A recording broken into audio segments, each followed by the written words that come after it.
சில உறவுகளுக்கு இப்போது உங்களை பிடிக்கவில்லை என்றால் இதுதான் நடந்திருக்கும் என்று புரிந்து கொள்ளுங்கள். வலுக்கட்டாயமாக நாம் யாரையும் பிடித்து வைக்க முடியாது. விலகுபவரை விட்டுவிடுங்கள். நமக்கான உறவுகள் நம்மை தேடி வரும். அன்பின் நிலை தடுமாறும் போதும், சூழ்நிலை நம்மை பலி கேட்கும் போதும், உறவுகள் நம்மை உதரும் போதும், பல பழி சொல்லுக்கு ஆளாகும் போதும், நம்பிக்கை அனைத்தும் இழக்கும் போதும், துரோக வாழ் உன் இதயத்தை கிழிக்கும் போதும், பல முட்டாள்தனங்களில் மூழ்கும் போதும், பலர் கேலி செய்யும் இடத்தில் நீங்கள் சிக்கும் போதும், உங்களுக்குள் இந்த நினைத்தாலும் உனக்கு நல்லது நடக்காது. நன்றி இல்லாத மனிதர்களிடத்தில் நன்றியை எதிர்பார்க்காதே. நீ உனக்காயிரு.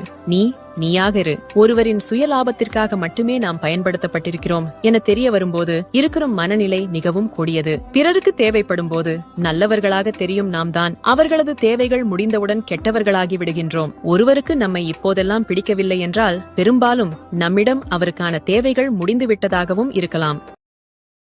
Download ShareChat.